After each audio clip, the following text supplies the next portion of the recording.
그런데 이제 어디 헌법재판소에서 이제 발표를 해달라는 얘기를 들어가지고 가서 발표한 적이 있는데, 그래도 되게 실무 법률가들이 들으니까 이제 좀 이론적으로 해야지 하고 주심 이론적으로 발표를 했더니 다들 실망하는 거예요. 딴 데 가서 이렇게 소송인이 좀 하면 굉장히 히트를 했는데, 그렇게 할까 하다가 그래도 헌법재판소니까 그렇게 했더니 굉장히 실망하고 핀트를 잘못한 것처럼 그런 반응이 나오는데, 알고 봤더니 그냥 제대로 한번 들어보자 이제 그런 거였던 거죠. 이제 옛날 얘기를 들어보자고 그러는데 심각하게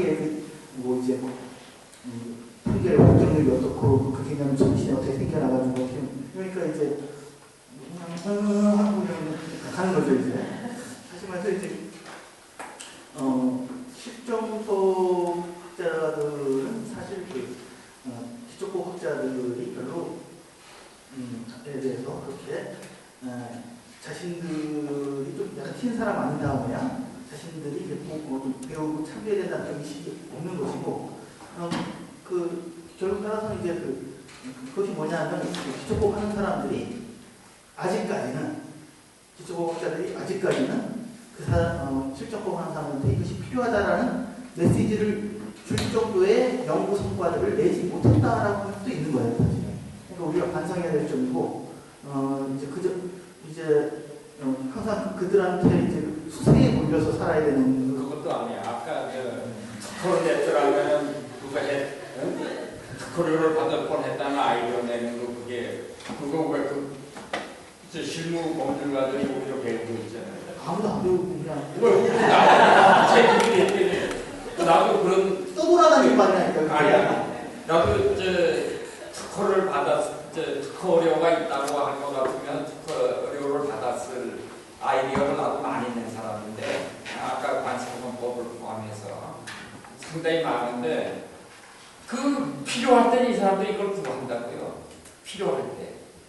근데 자기네들은 언제 필요한지를 잘 몰라. 근데 두 분 말씀 너무 재밌게 듣는데, 아까 우리 학생들이 좀 질문했던 포인트로 다시 돌아가면, 오늘 우리가 기초법학이라는 이름으로 부르고 있는 것을 아까 우리 장철수 교수님 상담원으로 쓰신 마르타 슈넷을 비롯한 사람들은 1970년대 그분들이 1970년대 중반에 이제 나이 40이 저쪽이었던 분들이죠.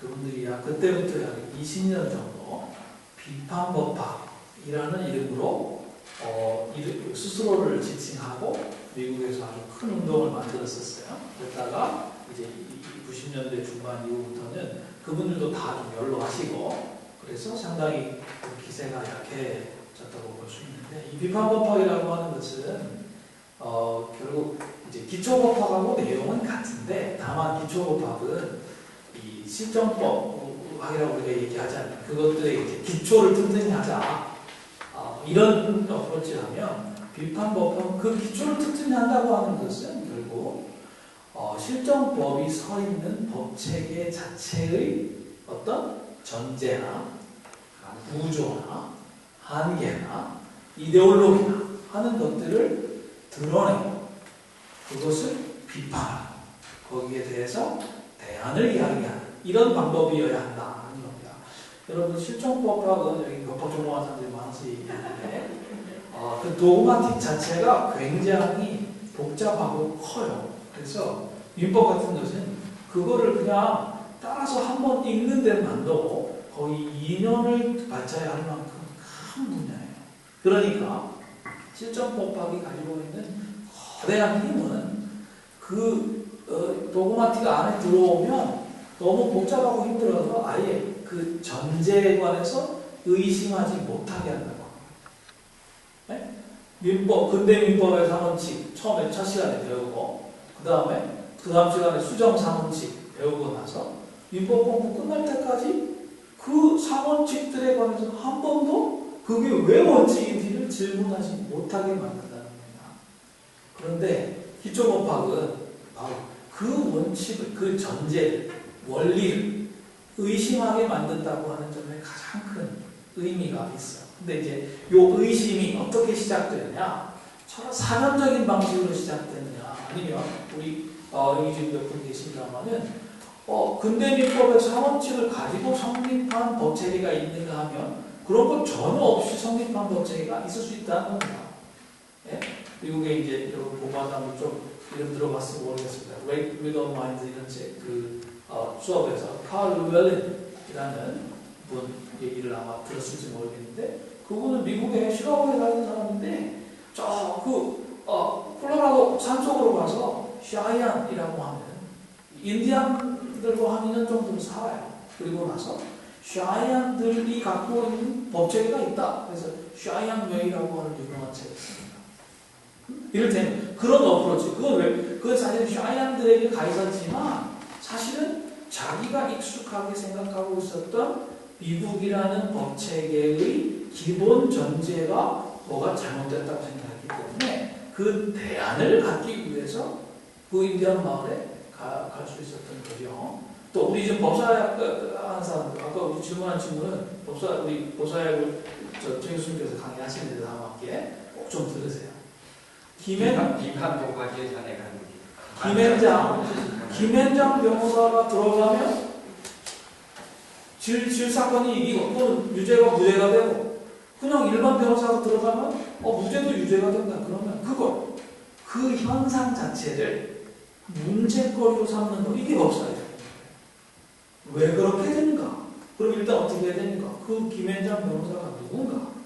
이 사람은 누구에 의해서 김현장에 채용되었는가? 아니 김현장이라는 건 도대체 뭔가? 이 변호사는 어디서 학교를 다니고 무슨 책을 보고 공부를 했는가? 그 사람들에게 무죄가 될 걸 유죄로 유죄가 될 걸 무죄로 만들어줄 그 판사는 누군가?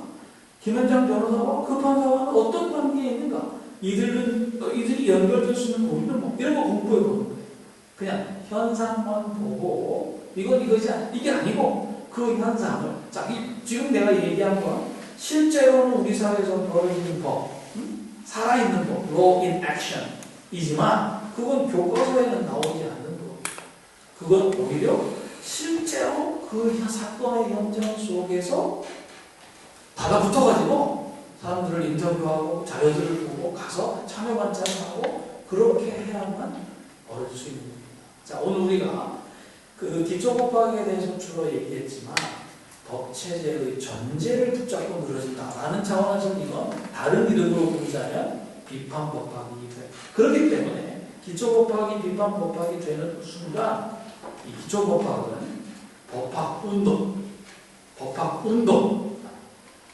법에 관한 농법에 관한 그 운동 말고 법 체계를 바꿔야 한다라는 그 운동의 차원으로 나아갈 수밖에 없는 것입니다. 이 자리에 지금 우리 최 교수님 상당히 보수적인 분이신데도 불구하고 지난 세기 말 지금부터 15년 전부터 시작하셔가지고 우리나라에 로스쿨을 들여와야 된다라는 운동의 전면에 서셨어요. 정부위원회에서 중요한 역할을 하셨습니다. 우리 김창록 교수님도 마찬가지고 저도 몇 적이라는 소리를 들을 만큼 실무 변호사들이 보기에는 악역을 해온 적도 제법 있어요. 네. 왜 그런지 여러분 그 사람들 가만히 살펴보면 대부분 다 로스쿨로 바뀐다고 해가지고 무슨 믿음 보는 사람들이 있어요. 저는 15년 동안 로스쿨 하자고 주장하고 나서 저 자체는 로스쿨에 안 간 사람이에요. 왜 그러냐?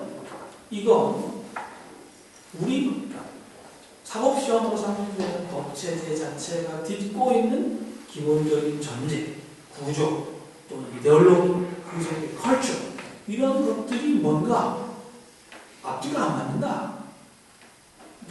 그 갭을 우리가 보았기 때문에 결국 이것을 적어도 사법시험 체제보다는 나은 방향으로 견인해야 한다.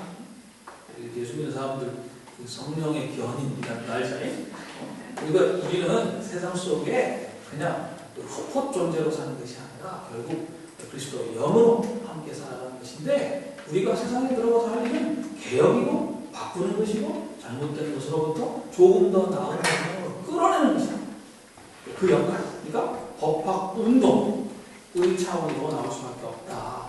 이 점을 여러분들이 좀 이해했으면 좋겠습니다. 기초법학은 그러니까 공부를 더 많이 하다 보니까 실전법학자들은 실전법의 전제에 눌려가지고요. 대법관들도 맨 마지막에 가서는요. 철학적으로 결단할 수밖에 없지. 뭐 그래서 이제 우리 권성대 평론님 같은 경우는 당장은 불사이고 이래가지고 결국 전두환 씨 살려준다 이런 결정을 했는데 실제로 그 판결문을 읽어보면 그 법철학적 논변의 수준이 그렇게 높지 않아요. 높지 않아요. 거기서부터 누가 하는 거냐면 기초법학자들이 하는 거예요. 그 기초법학자들이 결국 이론을 많이 공부하고 나아가서 다른 이론을 부정하다 보니까 결국은 실천의 문제에 개인으로 집단으로 나서게 되고 결국 그래서 법학 운동이 된다. 그렇죠? 그런데 기초법학자라는 사람들은 이게 근본적으로 의심하고 생각하는 사람이다. 심지어는 자기가 만들어낸 그 법학 운동 자체가 또 하나의 체제가 되고 또 하나의 결정이 되고 그래서 하나의 기득권으로 작용하는 것들도 한 걸음 떨어져서 분석할 수 있는 사람들이에요. 이게 사실은 속은 되게 편치 않습니다.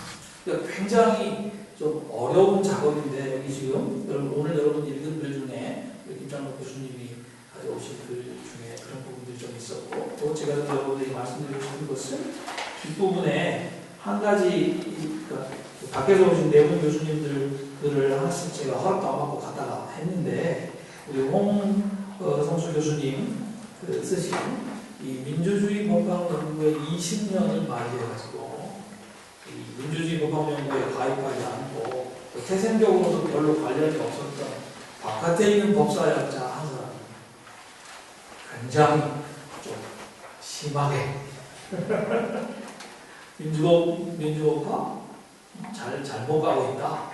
잘못 가고 있는 이 까닭은 처음에 너무 성찰 없이 내실렀기 때문이다. 제가 잘 기억했는지 모르겠습니다.